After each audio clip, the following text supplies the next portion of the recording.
Hello, welcome to class this month. It's all swans everywhere.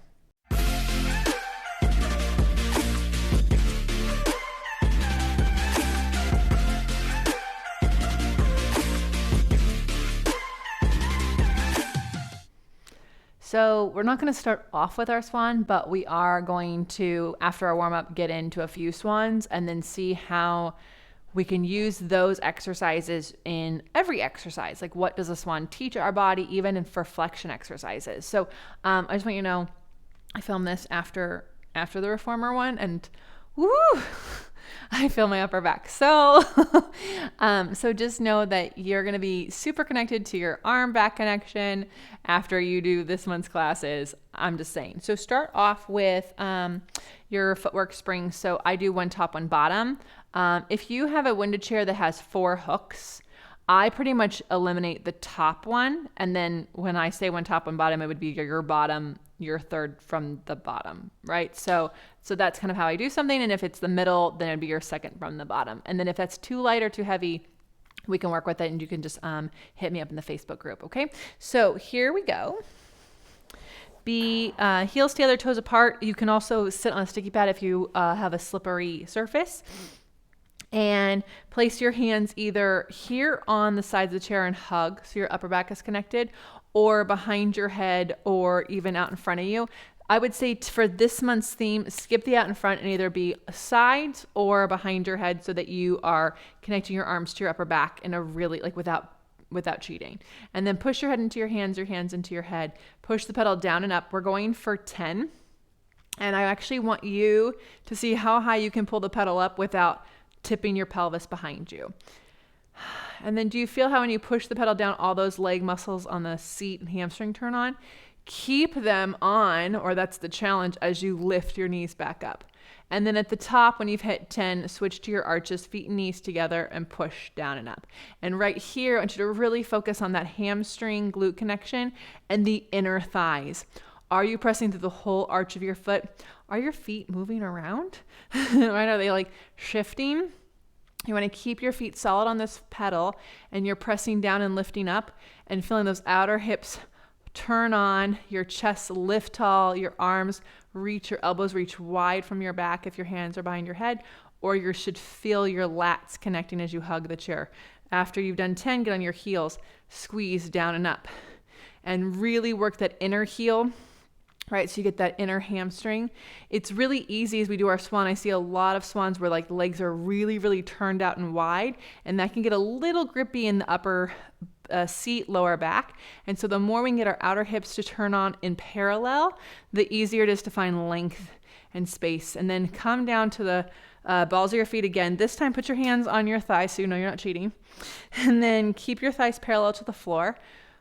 Lift the pedal up, push the pedal down without lifting your thighs. So it's basically a point and flex, but you're keeping your thighs in one spot. You have to lift your center up away from your legs, okay? Then you're going to push the pedal down. Now the pedal stays down, and you lower the heels and lift the heels. And so now the thighs will move, but the pedal stays down, and you feel a lot of leg muscles going on, right?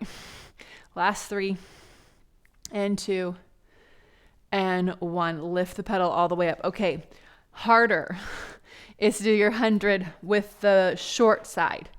Easier is to do your 100 from the long side. I'm going to do harder so I don't have to move my chair around, but you're not on camera, so you can do it in whatever direction you want. Send your legs out to the high diagonal. Pump your arms for your 100 here. And you should already feel like your arms are connected to your back. So really make sure you're pumping from there. If you're not, then we definitely want to get to that connection as quickly as possible when we start working with our arms on the spring. So just take notice of what your arm back connection is today. It is different every day. So do not beat yourself up if you're like, I don't have it today. Maybe you slept wrong. Maybe you didn't sleep enough, right? Maybe you're at your computer way too much today. Last 2 cycles of breathing. And then rest. All right, so what I want us to do is go down to 1 middle spring. And then we're going to come onto our chair with our hips and then our hands on the pedal. So right here, I tend to start already in extension. So I have to kind of lower my chest down and reach the crown of my head forward. So don't reach your head down, right? And then I want you to spin those inner thighs up and hug your outer hips together. So basically our legs kind of feel like they're doing arches on your footwork, right? Or arches on the from the pedal footwork here. So hug those inner thighs together and spin them up. And then without lifting the chest or lowering the chest, bend your elbows back and then press.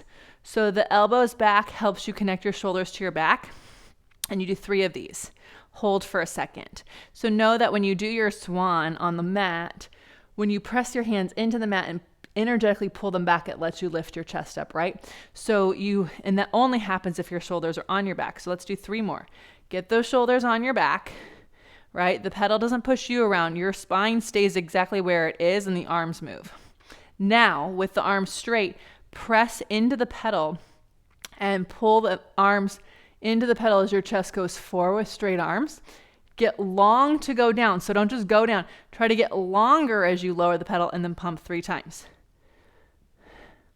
And then as you lift your chest, I don't want your legs to lift higher, but I also don't want them to drop down. They're just reaching. And then come down. 1 more time.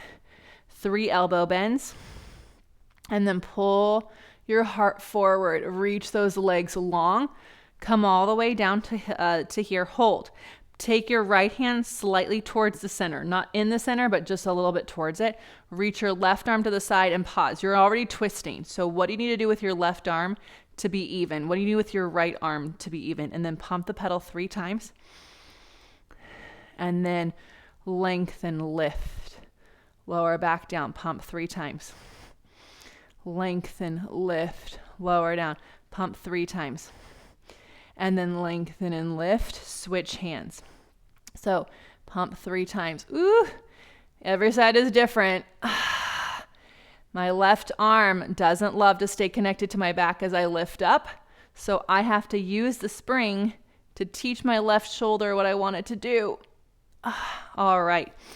So we're going to come back to our swan dive a little bit later, so just know that that's coming. You can always come back to this swan though, okay?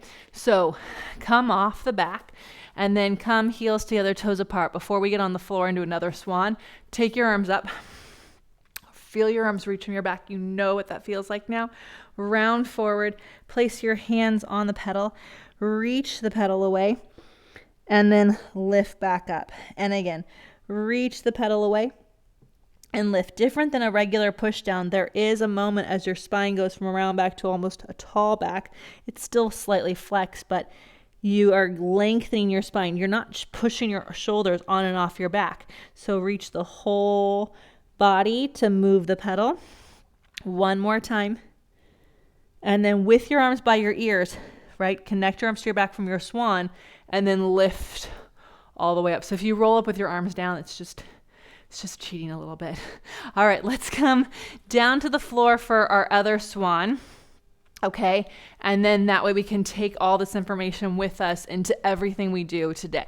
So place yourself on the floor, place your hands on the pedal. If you're like, whoa, girl, this is more than my shoulders can do, then I want you to grab a magic circle or go back to the swan we just did. Okay, you press down into the pedal to lift your spine.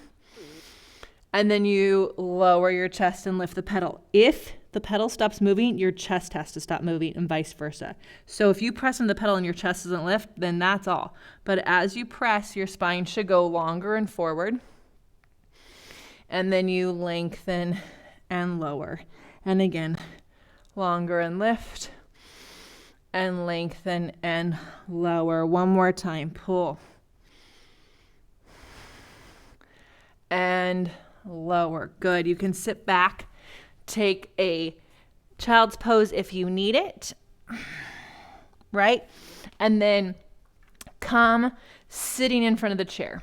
So what I want you to take from that is how active the legs are even when they're not floating in the air, right? So that you needed those legs to hug together and reach away as you moved on the pedal. So with your spine stretch forward here. As you press down on this pedal, it doesn't